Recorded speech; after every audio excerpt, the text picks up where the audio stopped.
Sean todos bienvenidos a este espacio en Ceteris Paribus, en donde el día de hoy conversaremos acerca de un tema interesante y que da para mucha exploración. Este tema es referente al rol decisivo de la salud en la economía. Para ello, el día de hoy nos acompaña el profesor Orángel Alba, economista egresado de la Universidad Central de Venezuela, doctor en Ciencias Académicas de la UCAP, máster en Investigación de Operaciones de la UCB y especialista en Gerencia Pública del IESA. Orángel se ha especializado en la economía de la salud, con más de 10 años de experiencia en la evaluación de la carga de las enfermedades y del uso de tecnologías sanitarias. Trabajó como gerente de economía en la salud para Novartis, transnacional farmacéutica de innovación, atendiendo 37 países de una región de 38 países latinoamericanos, basado en Panamá. Es además conferencista internacional en temas de economía de la salud, evaluación de tecnologías sanitarias y propuestas de valor. Hasta hace poco fue profesor asociado de la UNIMED, profesor de posgrado de la UCAP y profesor invitado del IESA, entre otros. Es apasionado del enfoque de la economía que involucró un tema ético a la hora de una decisión económica dentro de la salud. Así que bueno, sin más preámbulos, demos la bienvenida al profesor Orángel y disfrutemos de este espacio en donde indudablemente todos aprenderemos mucho. Bienvenido, profesor Orángel. Bueno, muchísimas gracias, María Eugenia, por esa introducción. Muchísimas gracias, Jesús, por este espacio. Solamente aclarar dos cositas dentro de la presentación, que todas las opiniones que se esgrimen aquí son personales y no tienen nada que ver sobre la compañía a la que trabajo y no se deben hacer inferencias sobre qué es la opinión de la empresa, sino son personales desde mi ámbito académico. Perfecto, de acuerdo. Entonces, nada, gracias nuevamente por el espacio y emocionado de esta entrevista con ustedes. Muchísimas gracias, profe. Me uno al saludo y a la gratitud que le expresa mi compañera María Eugenia. Es un gran placer pues tenerlo en este espacio. Bueno, contar además que usted fue nuestro profesor durante nuestros estudios en la Universidad Metropolitana. Vimos un par de materias con usted. Recuerdo que vimos econometría, perdón, vimos estimación y predicción, vimos también economía organizacional, creo que era la materia. Y desarrollo económico. Ah, exactamente. Sí, bueno, una grata experiencia que tuvimos con el profe, pues en esos tiempos, cuando estudiamos en la Universidad Metropolitana. Y bueno, eso también, digamos, nos motivó a, pues, hacer esta entrevista, pues, porque sabemos que el profesor, pues, tiene una vasta experiencia pues, en el área económica y es una autoridad, pues, para estos temas, ¿no? Entonces, bueno, tal como comentábamos, vamos a hablar en esta entrevista acerca de el rol de la salud en la economía, ¿no? Y es porque, bueno, básicamente el profe, como ya veníamos comentando, se especializa en lo que es la llamada economía de la salud. Un área que debo confesar, incluso yo que soy economista, desconozco un poco del tema y estoy seguro que muchas personas que nos están observando, pues habrá, capaz sea hasta la primera vez que lo escuchan. Entonces, empecemos por lo más básico, profe. Eh, ¿Qué es exactamente la economía de la salud y por qué es importante conocer sobre ella? Bien, Jesús, excelente pregunta para inicio. Y, obviamente es un tema que yo lo pregunto a muchos economistas y dicen, bueno, te especializaste en eso y no saben mucho del tema. Hay muchísimos economistas de la salud en el mundo, tal vez en nuestros lados, tal vez no es tan conocido y más desde el área médica se hacen especializaciones hacia el área de economía de la salud al ver las necesidades que genera. Pero bien, volviendo a tu pregunta, ¿qué es economía de la salud? Economía de la salud es, vamos a ir al principio. ¿Qué estudia la economía? La economía estudia la escasez. Si no existe escasez, pues no sé, la economía como ciencia no existiera. ¿Por qué? Porque no hay que hacer distribución de bienes escasos. eh, si es abundante, como respirar y todo eso, no hay ningún problema. Pero si nos enfocamos en un tema central que quizás olvidamos, que es la salud, sale la economía como una ciencia o los componentes de la economía a evaluarlo. ¿Por qué? Porque la salud es escasa. Nosotros tenemos un tiempo de vida, un tiempo de productividad. Las enfermedades también nos pechan en nuestra productividad. Entonces la economía de la salud lo que viene es a estudiar cómo son los procesos de las enfermedades y cómo esos procesos que inhiben la productividad afectan al ser humano y en sí afectan a la economía. Entonces, en general, la economía de la salud lo que trata es de utilizar los componentes propios de la economía para hacer la evaluación de cómo los procesos de salud de las personas afectan el crecimiento económico, la productividad y el conjunto de variables que se manejan dentro de la economía. Una persona saludable es productiva, una persona no saludable no es productiva, una persona que muere temprano es una persona que deja de producir, una persona que tiene que encargarse de un familiar en su casa porque está enfermo, una persona que no produce también. Los recursos son los países tienen que distribuir recursos entre seguridad, viabilidad, salud, educación. Entonces, ese componente de salud, ¿cuánto es la inversión que se debe hacer? ¿Cómo se deben distribuir los recursos? Desde la vacuna para los niños para que no le afecten enfermedades graves hasta pues tratamientos como cánceres o más complicados de enfermedades raras. Entonces, distribución, enseñanza para prevención de enfermedades no transmisibles, como hipertensión, diabetes. Estudia toda esa área, desde análisis de la escasez de la salud en sí, como tenemos un tiempo de vida propio como seres humanos y hacerlo lo más productivo, hasta los recursos que te utilizan dentro de los sistemas de salud. Entonces, como verás, si tú te volteas a la herramienta o al maletín de herramientas económicas para tratar de evaluar todo lo que tú puedes pensar sobre la salud de una población, te dice, bueno, tengo muchas herramientas que puedo aplicar para entender presupuestos de hospitales, calidad de vida, distribución de recursos, enfoque o hasta cómo podamos haber prevenido lo de la pandemia desde el punto de vista económico o de dónde obtener los recursos, si eso es posible. Entonces, la economía de la salud es utilizar las herramientas de la propia economía para entender los procesos de la salud y hacerlo de la forma más eficiente posible. Así te lo podría resumir. Excelente, profesor. Y ahorita justamente usted comenta algo bastante interesante, que el sistema de salud. Entonces, entendiendo que el sistema está compuesto por distintas partes que a su vez lo integran, ¿cuáles serían los principales actores de este sistema de salud y cómo interactúan ellos desde la perspectiva económica? Muy buena pregunta, María Eugenia. Pensemos que los actores que componen el sistema de salud parten del paciente, o sea, de cada uno de nosotros. Nosotros somos pacientes desde el día en que estamos, desde estándonos en las barrigas de nuestras madres hasta el día que ya dejamos este mundo. Entonces, durante todo ese proceso nosotros estamos metidos dentro del sistema económico como personas, primero que somos dependientes, también al final vamos a ser dependientes y en un sistema medio que somos productivos. Entonces, el primer componente es el paciente, que somos todos nosotros. Después vienen otros actores que participan dentro de cada país. El siguiente serían los médicos, porque son las personas que guían, que cuidan, investigan qué es lo mejor para las personas, para hacer su desarrollo cognitivo y físico y los hagan unas personas que sean productivas a la hora de entrar al mundo laboral. Y por último, pues que al final de la vida pues tenga una vida con calidad y un retiro con la mejor calidad de vida que sea disponible y obviamente alargar lo más posible la vida de cada una de las personas. Ahí pues como dije están los médicos y también están los científicos que se encargan de estudiar todos estos componentes ligados al ser humano.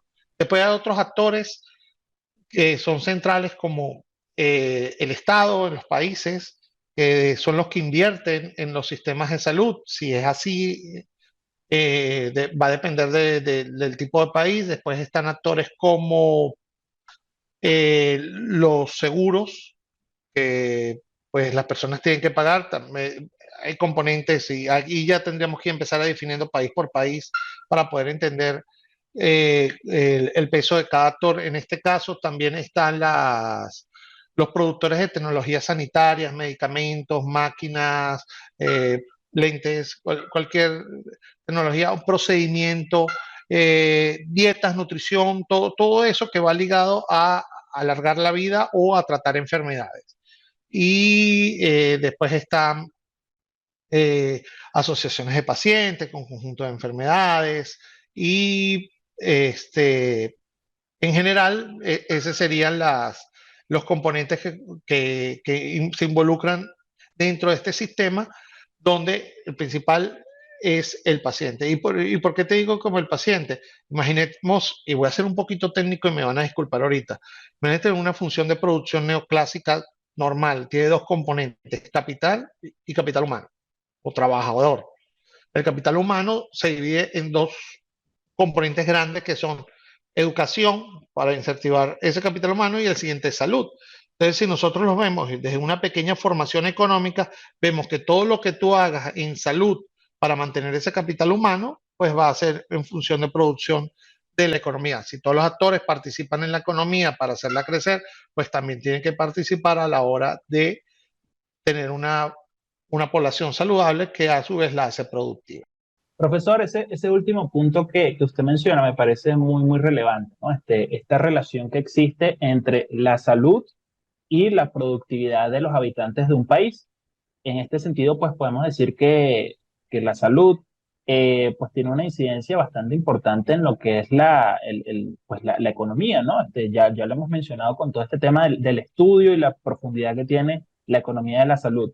Pudiera, en este sentido, tomando esto como premisa, hablarnos un poco sobre esa relación o profundizar un poco más en esa relación que existe entre la salud y el desarrollo económico de los países.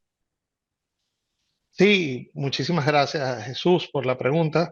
Este, eh, veamos, veamos el componente, como les decía, de la función neoclásica de crecimiento económico del lado del trabajo. Trabajo, capital humano, trabajadores educados, trabajadores saludables.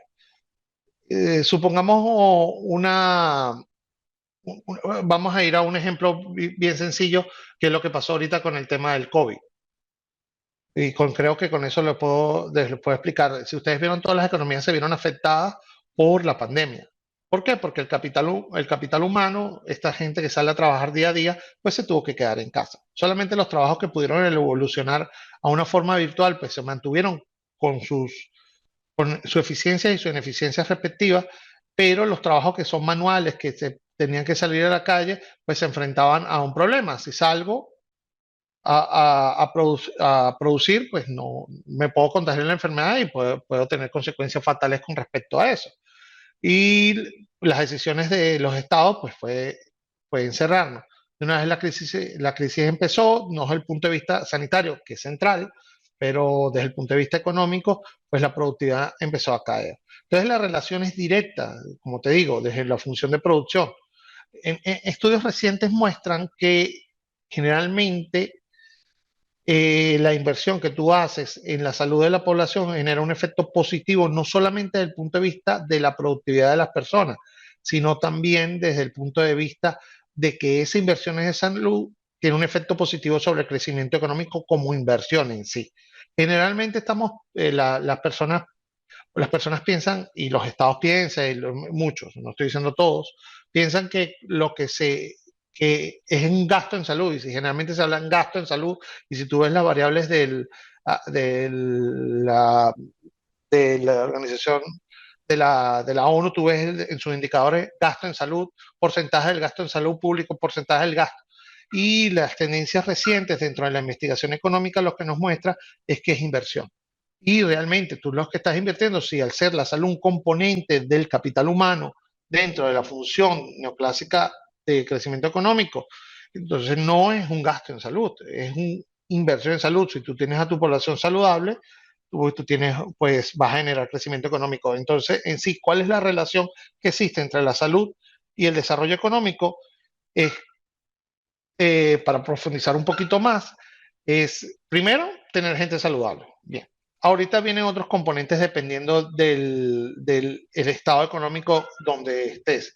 Si tú estás hablando de economías como las europeas, ustedes deben haber visto que recientemente, ya hace un poquito más tiempo, pero de noticia reciente, tuvieron que empezar a extender el año de jubilación, o sea, el año que las personas tienden a recibir una transferencia del Estado por todos sus años de trabajo. ¿Y por qué? Porque el envejecimiento poblacional, que es un concepto que surge sobre el porcentaje de la población mayor de 65 años sobre la población total, que se va haciendo cada vez más grande, empieza a generar una carga a las economías y que tienen que ser financiadas no con los métodos tradicionales, que era que los más jóvenes pagaban a los más viejos, porque era mayor cantidad, sino buscar nuevas formas. Y como las transiciones no son automáticas, pues lo primero y lo más elemental, y si tú vas a buscar desde el punto de vista económico, no necesito que más personas empezarles a pagar una transferencia, que además pierden la parte de productividad porque ya ahorita son dependencias, entonces lo que hago es alargar ese proceso de que sale. Entonces, eso es un indicador de que esas economías vienen avanzando, pero que genera un problema, que tiene toda una línea de investigación. Por otra parte, en los países en vías de desarrollo, los países latinoamericanos, si tú te pones a ver un indicador que haya envejecimiento poblacional, o sea, que el porcentaje de la población mayor a 65 años sea, este, vaya creciendo, indica que el sistema de salud va mejorando. Que no sea causa que la población joven haya tenido una causa catastrófica de muerte, pero si no es así, si por un proceso natural las personas empiezan a envejecerse, o sea, ese porcentaje empieza a, a, a hacerse un poquito más grande porque las personas mayores viven más o la cantidad de personas alcanzan niveles de esperanza de vida más altos, entonces también es un indicador bueno de que el sistema de salud está funcionando en esos países y hace que las personas sean más peor, tengan mayores tiempos de productividad. Entonces, como ves, también depende en ese indicador de la relación, pero sí, o sea, la salud es un componente central y amplio dentro de lo que es el desarrollo económico de los países y es una pieza fundamental donde los países tienen que invertir, y vuelvo a decirlo, invertir, no gastar, porque no es un gasto, es una inversión que hace para mantener a las personas saludables. Y ustedes lo saben, si ustedes tienen gripe o algo así y van a trabajar, ustedes trabajan en menos productividad. Son menos productivos implica que son menos, generan menos recursos. Imagínate una población que no solamente es por una gripe, sino o porque tienen una condición o porque hay aspectos adicionales de salud que no les permiten generar una productividad de una forma amplia y segura dentro de lo que es un sistema de salud. Entonces, como vemos, es una cuestión muy amplia, pero traté de resumírsela lo más que pude en este caso. No, profe, muchísimas gracias de verdad por su explicación. Creo que queda muy claro y rescato, digamos, de lo que usted comenta, ese aspecto, ¿no? De no llamar, de pasar de una visión de gasto a una visión de inversión, que creo que podría ser un cambio de pensamiento, pues, bastante importante para pasar a ver la salud no como algo en lo que, bueno, yo tengo que invertir un dinero y prácticamente o desde el punto de vista de políticas públicas se ve así como que es algo que un dinero que yo voy a quemar porque, bueno, tengo que invertir, o tengo que gastar ese dinero en medicinas, en operaciones, en primeros auxilios, sino que más bien termina siendo justamente lo que usted comenta, algo que en el futuro, en el largo plazo, ¿no? Pues me va a generar unos rendimientos positivos, porque justamente al tener una población pues mucho más sana, eso va a redundar en que sea mucho más productiva, en que pues pueda generar en el largo plazo pues mucha mayor riqueza para el país. Creo que ese punto en particular me lo llevo, digamos, como una enseñanza, porque justo creo que los policymakers, los políticos, incluso los mismos economistas, eh, pues justo no ven el valor que en definitiva pues tiene la salud pues para todos nosotros. Perfecto, profe. Justamente en línea con su última respuesta, me recordé de un libro que tengo ganas de leer, lo conseguí en PDF, que es muy interesante. De hecho, ganó el Premio Nobel de 1998 en literatura. Se llama La intermitencia de la muerte y habla acerca de un país que, bueno, lo poco que se no lo he leído, un país que nunca especifican cuál es, obviamente imaginario, pero en este país sucede un fenómeno muy extraño que es que la gente deja de morir. Entonces hay un fenómeno de que es como si el tiempo se hubiese detenido y realmente el enfoque es más como cambiar un poco la percepción que tenemos de la muerte, pero justamente uno de los puntos que abordan es eso que comentamos, como esa sobreexposición a la que se ve en la economía cuando hay un exceso de sobrepoblación, personas muy longevas que ya no son productivas, pero están ahí. O sea, realmente es como un, ci- un, un bucle de eventos pues que van siendo cada vez peor, pero porque no se puede controlar la situación. Entonces ahí justamente pues vemos que hay un efecto de la misma naturaleza como tal, de la vida misma en la economía. Y realmente es como saberlo implícitamente, pero no es hasta que hablamos de estos temas que uno se da cuenta de que realmente pues es así. Y bueno, justamente en línea con eso hablábamos más temprano de la economía per se, que es justamente la asignación eficiente de recursos escasos y que estos mismos recursos escasos son los que nos orientan a pensar en cómo distribuirlos de una manera eficiente o de una manera equitativa. Es uno de los principales debates que siempre tenemos. Entonces, en línea con esto, pues yo quisiera consultarle cómo se define y se mide la eficiencia en el sector de la salud y cómo se puede lograr un equilibrio adecuado entre eficiencia y económica y equidad.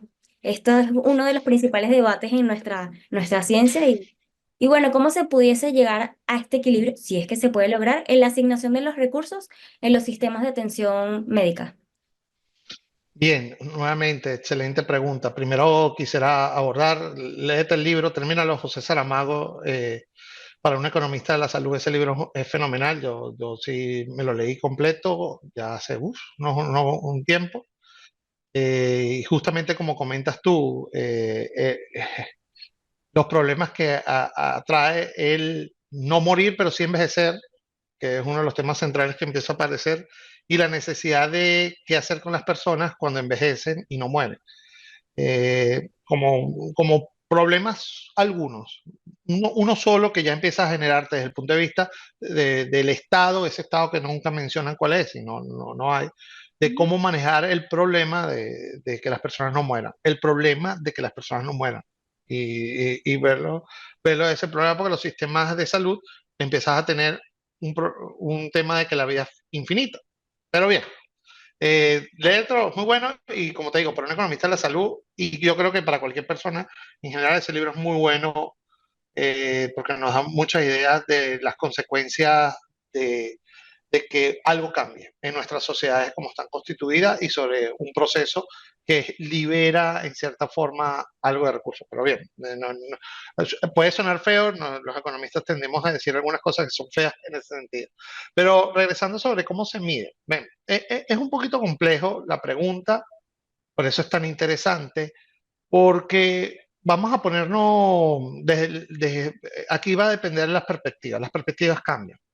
¿Por qué? Porque la perspectiva de un paciente es diferente a la perspectiva de un proveedor de salud o de un seguro o de una farmacéutica del médico. Cambia. El paciente quiere salud. ¿A qué costo? Pues los costos pasan a segunda mano. O sea, una persona que tiene una necesidad de salud vende casa, carro, se endeuda, todo por vivir más. Mientras las compañías de seguros pues van a tratar de cobrar primas y jugar con las probabilidades de que pues las personas que se enfermen poderlas cubrir dentro de sus parámetros, sabiendo que solamente un porcentaje de ellas van a incurrir en gastos en tal forma y hacer el negocio rentable. Las farmacéuticas pueden generar retornos a su inversión. Pero cómo se puede decir que un sistema de salud es eficiente? Pues, el sistema de salud perfecto no existe hasta ahora, ¿no? Y la forma de hacerlo perfecta tampoco existe. Y entramos en nuestro ámbito económico que no hay nada perfecto. Entonces, voy a tomar lo que desde la perspectiva de las atenciones de salud es proveer la mayor cantidad de servicios de salud a la mayor cantidad de personas, en general, si es posible a todas, pero conteniendo el gasto. Eso sería como el concepto más básico de lo que sería eficiencia. Ahora bien, hay perspectivas dentro de esa eficiencia, porque, por ejemplo, el sistema de salud inglés tiende a enfocarse más en la parte financiera, en la adopción de tecnología, y tienen como un tope de inversión, no van a gastar más de eso, que es no llegan al 10, hasta el 10% de su PIB anual es lo que invertirían en salud, y tienen una visión más financiera, mientras otros sistemas como el canadiense es más social, tiene componentes sociales que pone sobre la mesa a la hora de hacer una determinación de qué es lo que provee en salud. Entonces, como vas viendo qué es lo que es eficiente, va a tener sus memoles en ese sentido. Pero como te digo, la eficiencia es tratar de cubrir la mayor población en darle terapia a todas las enfermedades que tenga. Ahora bien, la mejor terapia en todas las enfermedades para toda la población, infinito. Infinito gasto y no se puede. Ahí sí yo te diría que no es posible, tendrías que invertir muchísimo, infinito. O sea, es demasiado. Entonces, ahí surgen herramientas económicas que nos permiten hacer evaluaciones de qué es lo que se puede determinar como una buena inversión en salud. Hay cuatro componentes que nos miden para determinar si una tecnología sanitaria podría entrar dentro de los sistemas de salud. Generalmente, en las economías latinoamericanas, pues no se toman en cuenta las cuatro y se ponen diferentes pesos, pero se mencionan o se ven, y una es la eficacia de los tratamientos, de las tecnologías, otra es la seguridad, obviamente, la otra es el costo y por último la conveniencia. Cada uno, pues la eficacia de este tratamiento es mejor que este o por lo menos son iguales. Después la seguridad, que los eventos adversos que puede generar al tratar a una persona no, no sean mortales o sean manejables o mínimos. Después está el costo, obviamente, terapia A contra terapia B, cuánto cuesta. Y no decía que sea más económica, no, porque hay términos que te evalúan de cuánto puedes invertir, depende de la economía. Y por último está algo que es lo que toca justamente lo que te dice, es conveniencia. Si yo tengo un medicamento que solamente se puede dar en un hospital A de primer nivel y yo tengo un país grande donde solamente hay dos hospitales y ese medicamento se puede dar solamente los primeros 30 minutos después de una afección de un paciente, no es conveniente para todos los pacientes, porque una persona que vive alejado 3, 4 horas de ese hospital no va a tener acceso a ese medicamento. ¿Por qué? Por un tema de tiempo. Entonces no es conveniente desde ese punto de vista. Pero tú me puedes decir, pero las personas que viven cerca sí van a estar, pero ahí estás haciendo un tema de que dejas a personas por fuera por distancia. Estoy haciendo lo más básico. Hay otros componentes que son más complejos. Entonces, el sistema de salud debería evaluar esos cuatro componentes como mínimo al mismo tiempo y de la forma más eficiente posible para poder decir que estás en un sistema de salud y obviamente cubrir la mayor cantidad de población. Como te digo, no hay ningún sistema que sea perfecto, no hay un modelo, hay modelos a seguir, a ver, o sea, el sistema inglés, el sistema canadiense y algunos sistemas europeos, pero ya aquí en Latinoamérica empiezan a haber algunos que son mejores que otros. Pero como te digo, ninguno tú dices, debo hacer este porque ese no necesariamente es el más eficiente, no, y va a tener sus gaps siempre. Entonces, creo que con eso te respondo. Bueno, yo aprovecho, bueno, ya que ustedes dieron una recomendación de un libro que, bueno, yo tampoco lo conozco, voy a leerlo también. Quería aprovechar también de hacer otra recomendación. Hace poco, es una película relativamente vieja, bueno, tiene más de 10 años. Se llama In Time, ¿no? En español es El precio del mañana. No sé si lo habrán visto, pero también es una película muy interesante. No es como que hable exactamente sobre economía de la salud, pero sí podemos hacer un paralelismo en el sentido de que, bueno, básicamente la premisa de la película es que justamente, muy similar al libro que ustedes comentan, se descubre como una forma de que las personas no mueran, que sean inmortales. De hecho, hasta los 25 años, ellos quedan como, o sea, las personas no envejecen digamos, de la figura que tienen a los 25 años. Me pareció una película bien interesante y toca ciertos temas bien particulares, y es que básicamente el sistema que se creó hace que las personas con mucho dinero, que básicamente en la película el dinero es el tiempo, son los que tienen acceso a la medicina para no morir, ¿no? Porque bueno, ya después de que llegas a los 25 años tienes que ganar tiempo para de tal manera que tú no se te acabe el tiempo y mueras. Entonces, las personas que tienen muchísimo tiempo o que tienen muchísimo dinero en la película, pues viven eternamente, básicamente, ¿no? Entonces, esta película habla sobre el tema de la desigualdad y lo deja como muy marcado, ¿no? En el tema de unos tienen acceso, otros no. Y justamente digamos, lo enlazo a todo esto que venimos conversando acerca de la eficiencia, pero también de la equidad que se busca dentro del sistema de salud en términos, pues, de distribución de recursos, acceso a esos servicios médicos, lo cual también, pues, es una preocupación principal del ámbito de la economía de la salud. Evidentemente existen una serie de barreras económicas, sociales, incluso geográficas que ustedes las habían mencionado. Y bueno, nuestra pregunta en este sentido es, eh, ¿qué pueden hacer, digamos, los gobiernos o qué medidas deberían tomar en temas de políticas públicas para que esta equidad, desde todo punto de vista deseable, pues podamos de algún modo alcanzarlo, si bien no en un 100%, pues en una gran proporción? Bien, muchísimas gracias Jesús por tu pregunta. Eh, Regresando a la película, primero también es una película muy buena.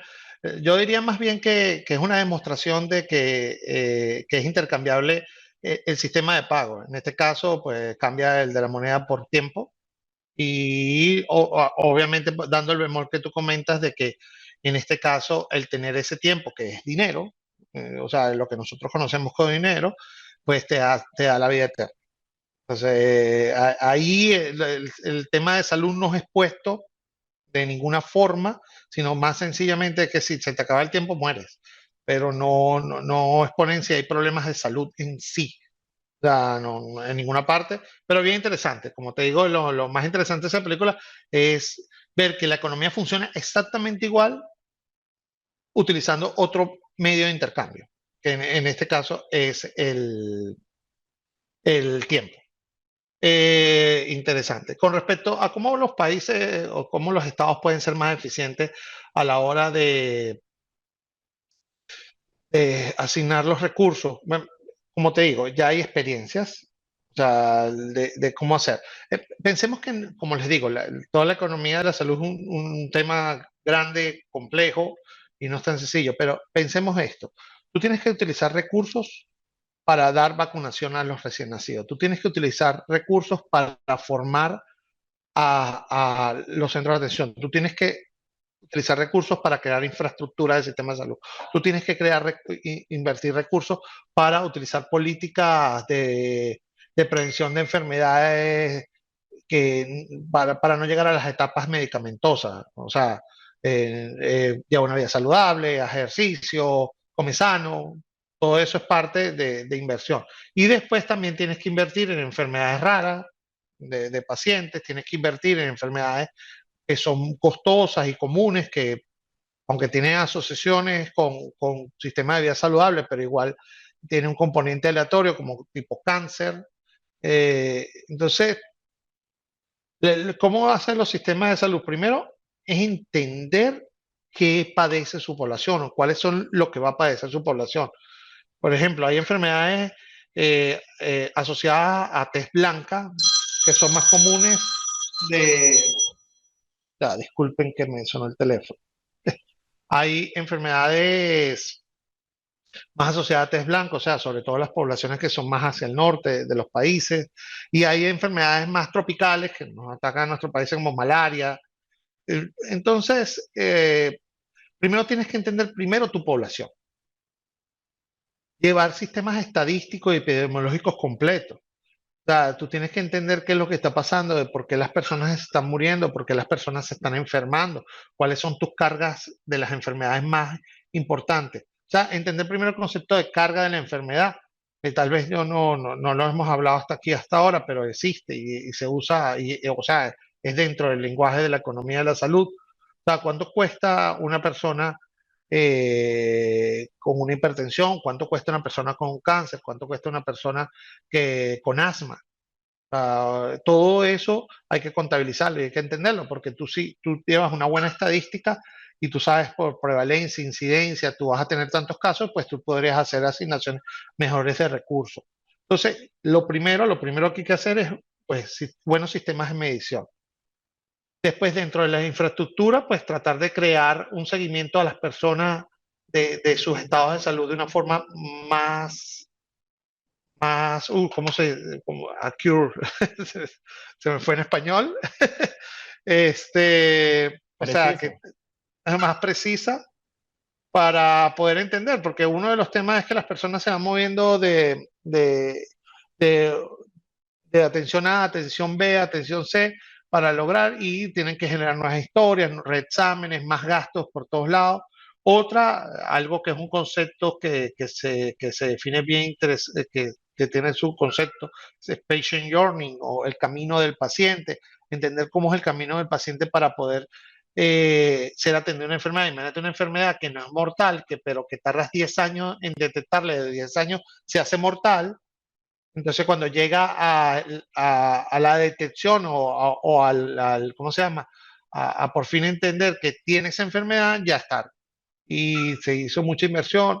Entonces, como te digo, como ves, el centro es tener una buena estadística de lo que pasa en el sistema de salud y después, pues, dado esa información, hacerla, o sea, entenderla y analizarla en profundidad, redistribuir los recursos de una manera de lo más eficiente. Tenemos un problema en nuestras economías latinoamericanas, que es una mala distribución de recursos, corrupción y otros temas, y sistemas ineficientes o que por historia están constituidos y cuestan difíciles desarmarlos y los mantienen por temas políticos, pero es empezar a quitar el tema político y buscar la eficiencia económica. Yo creo que lo que te estoy dando es un concepto en la economía latinoamericana que no solamente aborda el área de la salud, sino el educacional, la infraestructura, etcétera. Pero imagínate en la salud, pues al no hacer eso, pues los pacientes se van a morir, las personas se van a morir, o vas a tener personas que, que van a tener, van a ser incapacitadas temprano porque tienen enfermedades que los incapacitan y pues o nunca vas a poder tener una buena inversión en estos para cubrir a todas las personas. Pero como te digo, el tema es amplio, complejo, de país a país, pero lo primero, básico, medir. O sea, si yo te digo a ti ahorita en Venezuela, ¿cuánto es el número de personas que tienen cáncer de mama? Pues podemos tener estadísticas aproximadas, pero no hay una estadística clara. O cuánto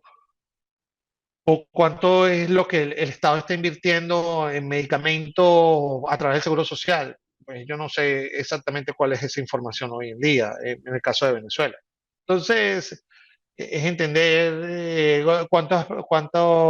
acuérdate que hay unos reportes epidemiológicos, por ejemplo, que Venezuela dejó de reportar ya hace un tiempo. Entonces, son ese tipo de cosas, pero en cualquiera sería buena medición. Si tú ves las economías que están más avanzadas, su sistema de salud, tienen bien organizado su sistema de medición. Perfecto, profe, muy interesante lo que nos comenta y me llama mucho también la atención varias cositas de esa respuesta. En primer lugar, lo que comenta al comienzo que, retomando el tema de la película, que la economía funciona exactamente igual, pero con otro método transable. Y es que al final el ser humano muchas veces, independientemente del cómo, lo que hace es valuar las cosas, dependiendo del valor que tengan, tiempo, dinero, salud. Y eso es justamente pues un tema muy polémico y que toca unas aristas entre lo ético y lo real, lo tangible. De hecho, creo que nuestros compañeros, los actuarios, han tenido este debate sobre algo que mencionábamos al comienzo también acerca de los seguros. Decíamos que al final uno toma decisiones como, bueno, asegurarse a uno mismo, asegurar a la familia, asegurar el carro, como para estar vivo. Y además, por ejemplo, ellos tienen este debate como, bueno, ¿cuánto vale la vida? Este tema de la valoración. ¿Cómo saber cómo hacer un tarifario de la vida en los seguros, por ejemplo? Hay estimaciones, hay un rango. Eso es un debate. Nosotros en economía también, pues puede haber un homólogo y va justamente en línea con la ciencia social a través de la oferta y demanda, que vendría siendo cuánto valen los medicamentos. Porque esto es cuánto vale mantenerse con vida, cuánto vale permanecer, seguir estando al menos en el corto, mediano plazo, un poco más tranquilo al tomar medicamentos. Esto es un asunto polémico porque nuevamente lo mismo, ¿cómo se establece cuánto vale la vida? ¿Cómo, en tal sentido, pues mi pregunta vendría siendo cómo se establecen los precios en los medicamentos, si funciona el mismo mecanismo de oferta y demanda como muchos de los otros bienes, si también depende de componentes farmacéuticos más o menos difíciles de conseguir, o se valora la necesidad o el costo-efectividad. Y además que, pues justamente en línea con esta definición, ¿cómo podrían abordarse las tensiones entre la rentabilidad económica de empresas farmacéuticas y acceso asequible a medicamentos entre la población? Nuevamente aquí abordamos un poco el tema de equidad, de bienestar, digamos, social, de ¿puedo tener acceso a esto? Sí, muy buena, María Eugenia, tu pregunta. Y ya creo que pues estamos entrando un poquito más en materia de mi día a día, aunque obviamente pues soy general como economista de la salud, pero más mi día a día es el tema de evaluación de tecnología sanitaria. Pues eh, mi rol es economista de la salud y análisis de resultados y precios dentro de la farmacéutica. O sea, y puedo darte pues un, no la visión de Novartis, como dije en un principio, sino mi visión del tema de los precios dentro de lo que es la evaluación. Como dices tú, ¿cuánto es el valor de la vida? Pues no lo sé. O sea, podríamos hacer algunas aproximaciones numéricas a eso, pero sabiendo que la vida tiene una fecha de expira, lastimosamente, pues no hay un valor en sí. O sea, en algún momento vamos a morir, lo que vamos a empezar a pensar en conceptos que son un poquito más interesantes desde el punto de vista de cuál es el valor de la vida en términos de calidad. O sea, porque tener una persona tirada en una cama, padeciendo una enfermedad, quejándose con indicadores de dolor muy grandes, que hasta prefiere la muerte antes que la vida, y esos indicadores existen, pues tú sabes que existe la eutanasia en varios países del mundo y es por esas mismas condiciones. Pero bien, ¿cómo se determina el precio de una tecnología sanitaria? No voy a hablar solamente de medicamentos, pues tecnologías sanitarias, como te digo, de un dispositivo médico para hacerte una operación en el ojo, eso tecnología sanitaria, no solamente pastillas y medicamentos inyectados y todo eso. También hay procedimientos que también se desarrollan. Para entender que no es solamente medicina, sino tecnologías sanitarias en general. ¿Cómo se determinan? Eh, Obviamente la oferta y la demanda entra en juego, siempre va a entrar en juego sobre el precio de las terapias. Pero vamos a hablar, ahorita me voy a hacer un paréntesis entonces en lo que es tema de medicación. Tú te pones a ver las compañías farmacéuticas tienen 20 años desde el momento que registran una molécula para comercializarla de forma única. A los 20 años pierden la patente y en ese momento cualquier genérico, biosimilar o terapia igual, parecida por el desarrollo de esa, a partir de ese principio, puede utilizarse ya libremente y entrar ya en lo que es una competencia de precios. Entonces, las farmacéuticas tienen 20 años. Tú dirás, wow, 20 años para la comercialización. Sí, pero no tienen los 20 años completos. Desde el momento que registras la molécula, que registras más o menos 1000, para que te voy a llevar una cuenta, registras 1000 moléculas, empiezan su desarrollo para ver si se pueden usar. Los científicos desarrollan y dicen, esta molécula podría usarse para tal cosa. Y empieza un proceso de investigación que pasa por diferentes estudios y cuando ya ven, dicen, mira, ya creemos que si se cumplen ciertos pasos, vamos a hacer una prueba en humanos, fase uno, lo que se le llama estudio de fase uno y aquí hacen pruebas con humanos. Bien que obtuvo buenos resultados, obtuvo resultados esperados, pues se va a un proceso de fase 2, que es otro tipo de estudio donde ajustas dosis y ves cuál es la mejor, porque que tú tomes 20 miligramos de una pastilla, que tú dices, tómate 20 miligramos, es porque alguien decidió por qué 20 miligramos o se le ocurrió, no. porque lo testearon, que 20 miligramos era lo que necesitaban. O como titration, que es cuando empiezas con 10, 20, se va subiendo, depende de la enfermedad. O cuando tienes que hacer ajuste de dosis hacia abajo también. Todo eso está por estudios que determinan cómo es el tratamiento. Está fase 2. Y después llega al estudio fase 3, que es donde ya sí efectivamente se agarran dos grupos aleatorizados y se ve si hay una mejora clínica o, en el peor de los casos, no hay una disminución de efectividad con respecto a otro tratamiento. Ahí ya vendría después un término de costos y otras cosas, o seguridad. Este tratamiento no es más efectivo, pero es más seguro. Entonces ya es algo bueno. Entonces, o este medicamento no es más efectivo, pero es menos costoso. También es algo bueno. O este medicamento sí es más efectivo. Entonces, al terminar el estudio fase 3, ya se cumplen los lineamientos y si la seguridad es completa, pues se somete a la aprobación de las primeras, de las más grandes, generalmente la FDA, la EMA, que son las más grandes del mundo para su comercialización. Cuando la aprueba la FDA o la EMA, la puedes comercializar en ese momento. ¿Cuántos años pasaron? 15 años en promedio. Entonces, realmente las farmacéuticas no tienen 20 años, tienen 5 años en promedio, algunas veces son 7, otras veces son 8, otras veces son 3, para comercializar el medicamento. Ya, ese es el primer tema que determina el precio. No es que tienes esa patente, ¿por qué? Porque la patente se libera para justamente, pues se haga para todas las personas a un menor costo. Entonces, después viene el segundo componente. Imagínate, y eran 1000 moléculas, ¿te acuerdas al principio te dije? Finalmente de las 1000 que se arranca llega una a comercializarse. Inviertes en 999 adicionales que no se comercializan. Entonces llega una que se comercializa, bien. Entonces, supón que para llegar a la etapa de comercialización de esa molécula, invertiste $1 billón. Y tú tienes que recuperar $1 billón en 5 años, 7 años. Entonces, ¿de qué va a depender el precio?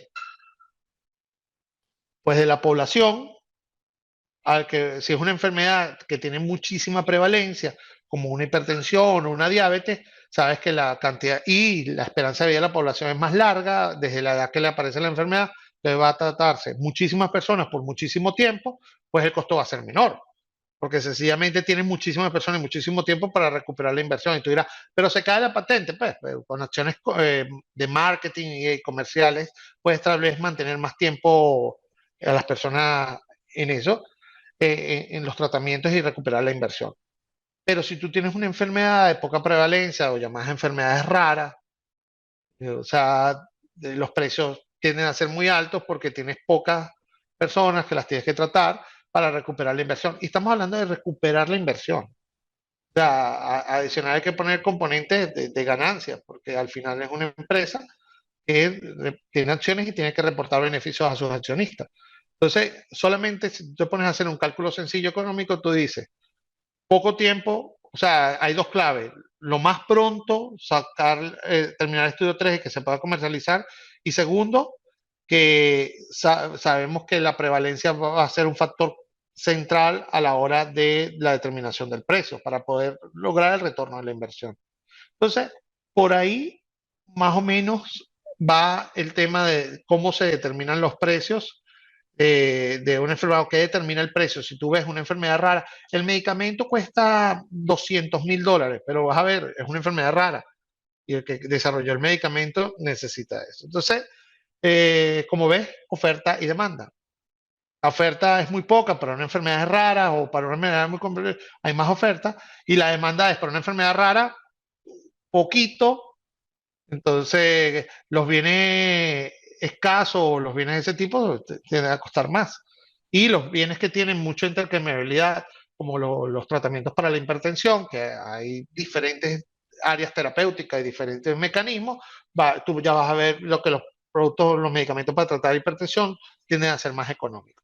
Oferta y demanda, trabajando de toda esa amplitud. Lo único que a mí me gusta decir aquí generalmente es que aunque el, ¿cómo se llama? El que arranca la demanda de un medicamento es el paciente, pero al final el que genera la demanda es el médico, porque es el que indica. si el médico tiene una lista de tratamientos posibles, él, por su experiencia, por su expertise, va a determinar cuál es el mejor tratamiento para ese paciente. Entonces tiene una influencia el que no es consumidor sobre la demanda de un tratamiento. Te lo digo como también un apartado que es interesante cuando uno empieza a estudiar cómo se genera la demanda en términos de medicamentos. Entonces, creo que con eso te digo más o menos cuáles son los componentes que más o menos van a participar en los precios. Si yo desarrollo una máquina para ver mutaciones de un tipo, pues que son muy raras, esa máquina va a costar muchísimo. Pero si yo desarrollo un test para medir COVID rápido, pues ese va a ser tan generalizado que no va a ser tan costoso. Creo que no sé si me expliqué con eso. Sí, la verdad es que la respuesta es interesante porque me gusta mucho esto que estamos conversando porque yo a veces digo, bueno, la economía es a veces muy matemática, mucho modelo, mucho número, pero realmente también tiene un enfoque muy humano que a veces se suele olvidar.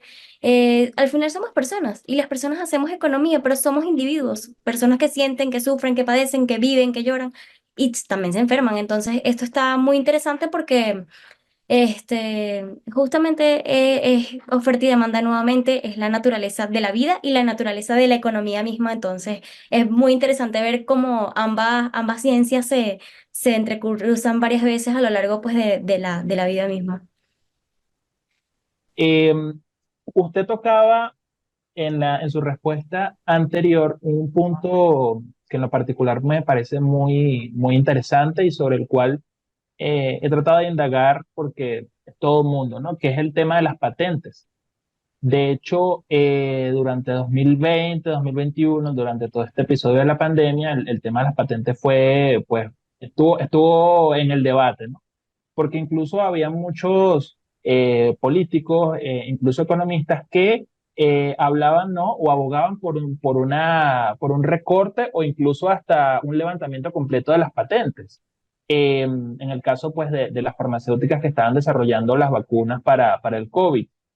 Bueno, alegando básicamente, ¿no? De que como estamos en una situación de pandemia, de emergencia a nivel mundial, bueno, el tema de que una empresa pues tuviera la patente y fuera la única que lo produjera la vacuna y no o sea, y no se diera esa patente, digamos, o esa receta, por decirlo de alguna manera, de la vacuna a todos para que se produjeran en masa, bueno, estaba generando, digamos, ahí un cuello de botella importante pues para pues que todas las personas tuvieran acceso a la misma. Y bueno, no, digamos, todo esto, como le digo, pues puso sobre la mesa un gran debate a nivel filosófico, económico. Y bueno, la pregunta que teníamos en este sentido, ¿no? Es en su opinión, cómo la economía de la salud puede abordar este tipo de desafíos éticos, ¿no? En lo que se relaciona con lo que sería la comercialización de productos y servicios de salud y evidentemente todo este asunto que usted estaba comentando bueno, que al final de cuentas también sea rentable para la farmacéutica seguir produciendo estas medicinas. Muy buena pregunta nuevamente, Jesús. Este, hay, me gustaría rescatar algo. Recuérdate que el tema de las patentes es una protección única de comercialización, más no de replicación. Lo que cuida es que no lo repliques, pero replicarlo puedes, porque uno de los temas de la salud es que está totalmente regulado. Y las farmacéuticas tienen que entregar casi que toda la información, si no es toda, para la aprobación de un tratamiento, para el uso humano. Cómo lo hace, cómo lo dice, cuáles son las pruebas, todo. O sea, sencillamente lo que es replicarlo y puedes producirlo. Entonces, lo que cuida la patente es que no lo repliquen, no es que no se pueda replicar, no se replique. Entonces, el tema del levantamiento de las patentes para eso, pues velo como un tema de inversión de las compañías en su momento.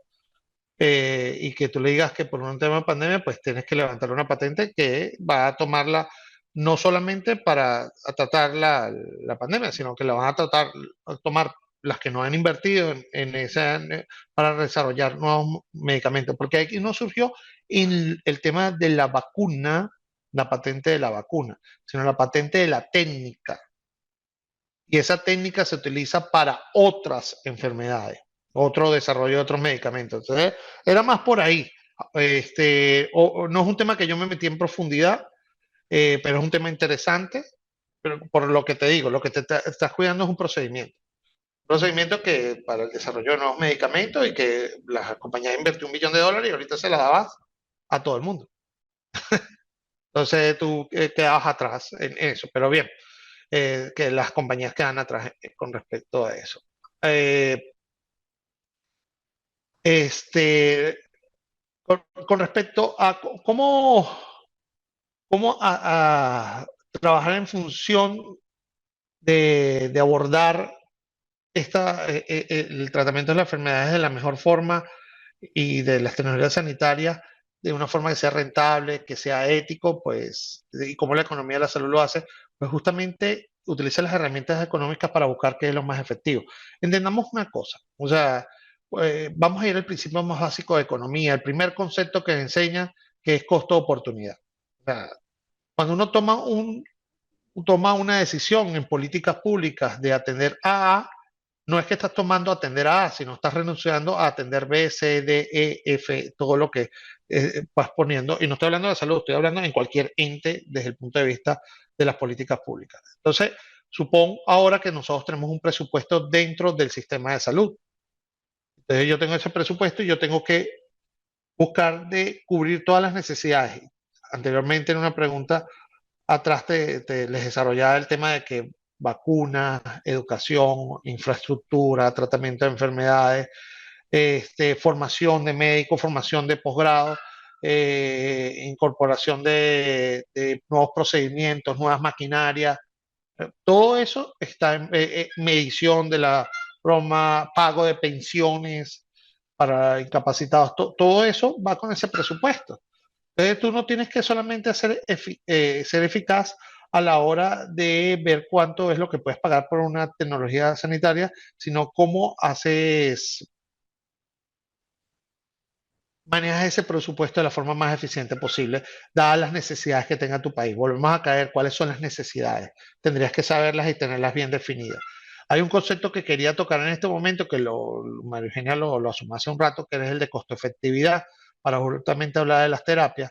La costo-efectividad es una subárea, es una subtécnica de evaluación dentro de las técnicas farmacoeconómicas para evaluación de tecnología sanitaria, que la farmacoeconomía es una subárea de la economía de la salud.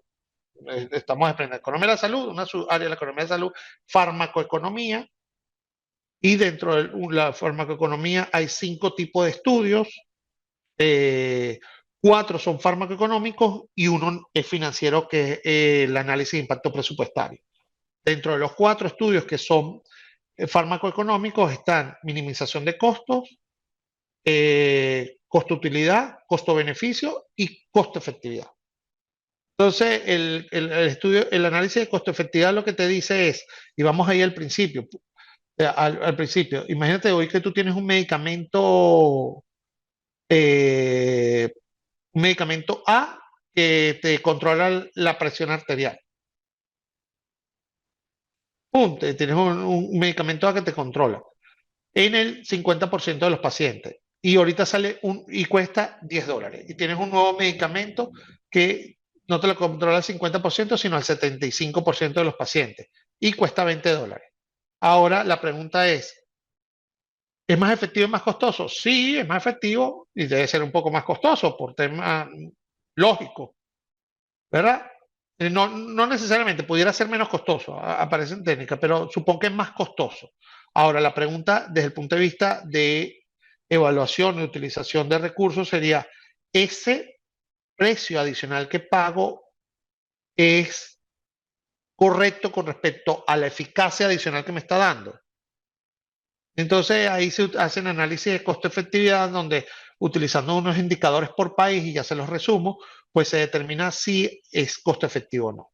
Por ejemplo, los ingleses utilizan un indicador que si está entre los 20.000 y los 30.000 pounds, el ratio de costo-efectividad incremental, que es la diferencia de efectividad entre la diferencia de costo, que digo, la diferencia de costo entre la diferencia de efectividades, Si ese valor está entre 20.000 y 30.000 pounds por año de vida ajustada de calidad, que es un ABAS, o en inglés QALY, que se le conoce como QALY en economía de la salud y en el sistema de salud se conoce muchísimo QALY, esa palabra. Entonces, si te da ese año de vida ajustado a calidad, cuesta entre 20.000 y 30.000 pounds, para los ingleses o para el sistema inglés es, ¡boom!, costo efectivo. Sí, o sea, está diciendo que la inversión es correcta dentro de eso. Si es una enfermedad rara, se permiten pasar los 30.000 pounds. Para la economía canadiense es entre 20 y 100.000 dólares canadienses. Para la economía americana es 50.000 dólares americanos por quali. Y la OMS tiene algo bien interesante, que ha desarrollado una técnica que dice, para los países que no tengan esta medida, pues ubíquenla entre 1 y 3 PIB per cápita por indicador, por resultado clínico. O sea, en el caso de que estábamos hablando ahorita de la hipertensión arterial, si el país A tiene un PIB per cápita de 10.000 dólares, entonces ese es el PIB, un PIB, y 3 PIB per cápita serían 30.000 dólares. Entonces, si este tratamiento tiene un ratio de costo-efectividad incremental de 8.000, tú dices, está por debajo de los 10.000 dólares, es costo efectivo. Si está entre 10.000 y los 30.000 dólares, tú dirás, depende de la enfermedad, si es una enfermedad central y eso. Si es una enfermedad crítica o de baja prevalencia, tú dices, está bien, lo tomo. Y si está sobre los 30.000 dólares, este ratio de costo efectividad incremental, pues tú dices, pues lo más seguro es que no lo adoptes, es muy costoso. Haga una recomendación como la NICE, NICE de Inglaterra, que dice cuando un medicamento sobrepasa las evaluaciones de costo efectividad por quali, dice, mira, al precio que lo está vendiendo no es costo efectivo y no se debería desenvolver. O sea, ellos no toman la decisión, ellos dan una recomendación. Su recomendación es que no es costo efectivo y no se debería adoptar. Entonces ya ahí la farmacéutica y el Estado inglés pues determinarán cuál es el precio y cómo el mecanismo de si se comercializa o no, lo compran o no. Y entonces la OMS lo que te dice es esto, entre 1 y 3. El único país que se me viene a la cabeza que toma ese indicador es formalmente es México, con un PIB, es bajo para algunos tratamientos, pero como les digo, están formando. La otra mayoría de los países latinoamericanos ya se enfocan en ese indicador que le estoy diciendo de la OMS, pero no lo han adoptado en general. Entonces, bien, están viendo que hay mecanismos dentro de la economía de la salud que te da formas de lograr tomar una decisión ajustada no solamente a eficacia o a la necesidad siempre infinita, a la eficacia o a la seguridad del tratamiento, sino también a los costos y también a la conveniencia. Entonces, si existe, se evalúa y está presente a la hora de la toma de las decisiones. Excelente, profe. Muchas gracias por su respuesta y me llama la atención esto que hemos conversado y un punto en específico que comentó más temprano, que era que cuando nos sentimos mal, así sea una gripecita, no solemos rendir tanto como lo haríamos normalmente. Nuestros niveles de eficiencia y productividad tienden a bajar. Entonces, viéndolo desde el punto de vista individual, bueno, esperamos que sea cuestión de días y ya retomemos la rutina. Sin embargo, la preocupación y la verdadera alarma viene cuando todos nos enfermamos, cuando existe esa alerta masiva y agregada. Y pues justamente a propósito de la fecha, ahorita estamos en marzo, hace 4 años estábamos todos en casa temiendo pues mucha incertidumbre, mucha inquietud y vimos que los cisnes negros se ven, que lo que creemos que no puede pasar pasa y nos enfrentamos a realidades que teníamos por completo desconocimiento y ni siquiera la habíamos imaginado. Entonces, en este sentido, pues hoy en día existen ciertos temores, habrán nuevas pandemias, estaremos en capacidad de, como población, los gobiernos, como sociedad, de salir adelante y sobrellevarla. Muchas cosas se han adaptado, otras pues han ido quedándose atrás, pero hemos evolucionado. Pero esto ya es algo presente, es decir, el cómo sobrevivir a próximas pandemias. En tal sentido, pues quisiéramos preguntarles cómo evalúa usted el papel de la economía de la salud en la preparación y respuestas de los sistemas de salud y qué lecciones podemos aprender de experiencias incluso en diferentes países a nivel de la gestión económica que han tenido con la experiencia del COVID-19 y cuáles serían los principales desafíos económicos que enfrentarían hoy en día los sistemas de salud, digamos, para volver a vivir nuevamente una situación similar. Bien, María Eugenia, excelente pregunta, muy compleja.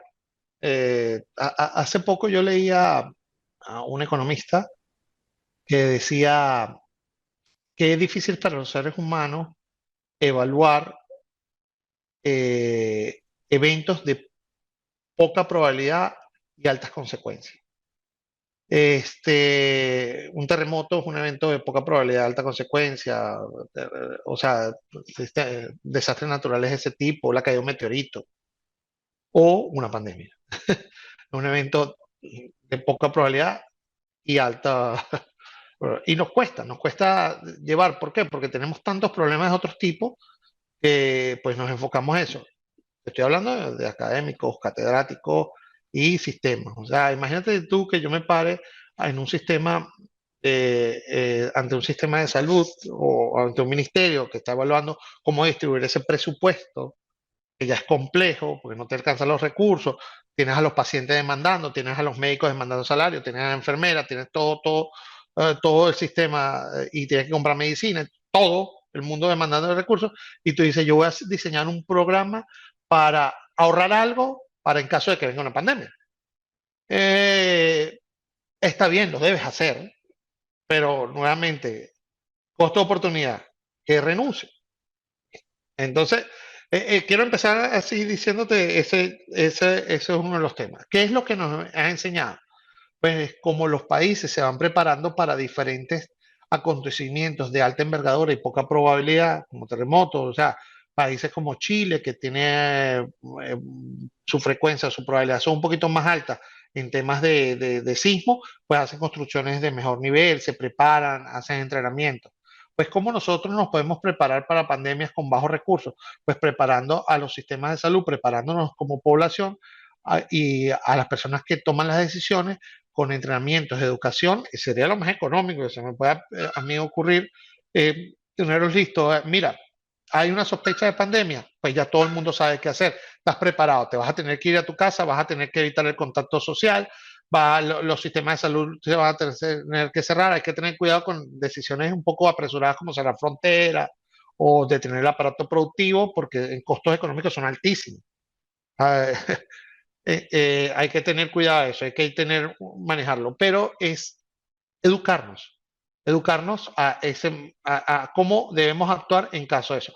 Con nosotros nos educan, y mejor o peor, qué hacer en caso de un sismo, qué hacer en caso de una inundación, qué hacer en caso de un apagón, qué hacer en caso de si una persona tiene un evento de salud de un tipo y qué procedimientos tiene que seguir, llama de emergencia o trata de palparle la broma o hasta le enseñan a algunas personas, nos entrenan para hacer atención primaria de salud o de emergencia. Entonces es prepararnos para este tipo de pandemia. ¿Qué hemos aprendido? En que pasaron 100 años y se nos olvidó que había que invertir en eso. Y es como nos tratamos de acordar de que los terremotos suceden, que los desastres naturales suceden y que las personas se enferman también sucede, pues también debemos prepararnos en que va a aparecer una nueva pandemia en algún momento y que todos debemos estar listos, la mayor cantidad de personas, para tomar las acciones y no discutirlas, sino cumplirlas. Y ya, vete para tu casa, prepárate, ten sistemas de contingencia, rápidamente se pueden cerrar aeropuertos. Y sobre la obtención de recursos, pues siempre va a suceder como cualquier siniestro natural, pues, vas a tener que necesitar ayuda, endeudarte, porque es difícil, o sea, pudieras tratar de sacar, como economista podemos empezar a pensar mecanismos de ahorro o crear fondos, pero si no tienes fondos para cubrir necesidades básicas como educación, salud más básica, no es una pandemia, o alimentación general de tu población, entonces yo creo que esa inversión pues pasaría a un segundo plano mientras logras desarrollar las demás áreas que competen en una economía. Pero lo que te digo es como si te educas para un caso de un sismo, pues también podemos educarnos ante en caso de una emergencia sanitaria, tipo lo que pasó con COVID-19. Profe, en esta misma línea, ¿no? De lo que venimos comentando, de pensar hacia futuro, ¿no? De prepararnos hacia, hacia esos posibles escenarios que no conocemos de antemano, pero que pueden suceder y hay que estar preparados para ello. Viéndonos, digamos, en ese escenario, ahora con todo este tema, pues que ha permeado sin lugar a dudas a toda la sociedad, como es la evolución de la tecnología, particularmente de la inteligencia artificial, el Internet de las cosas, entre muchas otras, y también ante, digamos, todos estos retos que ha venido eh, imponiendo a los países los continuos cambios demográficos, ¿no? Por ejemplo, el envejecimiento de la población, entre otros temas. ¿Cuáles son, en su opinión, bueno, ya para finalizar esta increíble conversación con usted, profe, cuáles son esas tendencias futuras que a su modo de ver podrían remodelar o de alguna manera darle un nuevo enfoque a lo que es la economía de la salud, viéndolo, digamos, en que va a ser el largo plazo? Bien, muchísimas gracias Jesús por tu pregunta. Este, como ciencia en sí, la economía va evolucionando como evoluciona el mundo. Tenemos un tema, eh, todos estos sistemas de tecnología que se van incorporando nos van a ayudar a obtener información que quizás antes era muy costosa, o llevarla o evaluarla, y eso va a permitir pues incorporar o tomar decisiones más rápido. ¿Cómo va evolucionando? ¿Cómo debemos hacer la economía de la salud? Pues incorporar todas estas herramientas a la hora. Ya se va incorporando, eso es un proceso natural. O sea, desde el punto de vista del pensamiento teórico, la economía de salud es economía, donde utiliza las herramientas de la economía. De todo lo que va evolucionando, todo lo que se va desarrollando dentro del aspecto de la teoría económica, pues también se está incorporando la parte económica, de economía de la salud. Más bien, ya el área de economía de la salud per se, pues también tiene su desarrollo, empieza a tener su desarrollo teórico bien amplio para poder manejar todas esas necesidades hacia el futuro. ¿Cuáles son los retos futuros de la economía de la salud? Tú pensabas uno, el envejecimiento poblacional. ¿Qué estudia la economía de la salud? ¿Cómo hacer sistemas de salud que puedan cubrir que una población viva más? Pero también recordemos algo, alguna discusión que hace poco yo leía sobre el tema, es que antes, después de 65 años, se pensaba que las personas ya dejan de ser productivas. Hoy en día, como la calidad de vida ha mejorado, las personas después de 65 años se mantienen activas, y entonces más bien se puede conseguir que son productivas y pueden ser parte del sistema del aparato económico. Entonces, ¿cómo está la economía? Pues tiene que ser un veedor de todo esto que está cambiando en la economía de la salud tiene que ser un veedor de todas estas cosas que van cambiando en la vida, en los procesos, para irlo incorporando en sus análisis y entender cuál es la mejor forma de distribuir los recursos que siempre van a ser escasos. Entonces, para las necesidades infinitas. Entonces, la adaptación, hace poco yo, mi esposa me preguntaba, y luego a todo esto, ¿qué pensaba yo que podía estudiar mi hija? Yo le diría algo que tenga relación con el espacio, cualquier cosa. ¿Por qué? Porque ese es el siguiente proceso. Entonces, tú te imaginas que uno ya podría pensar desde economía de la salud nuevos procesos de temas de salud por enfermedades espaciales. Eso podría, que es una inversión ahorita, no, pero lo podrías ir pensando. Entonces, pero ya estoy pensando muy en largo plazo, en unos problemas que son muy futuros. Ahora la pregunta sería, ¿qué hacemos con la economía de salud para procesos más de corto plazo? Ahorita es entender si los recursos son estables, ¿dónde los ubicas que atiendan a la mayor cantidad de personas de la mejor forma posible?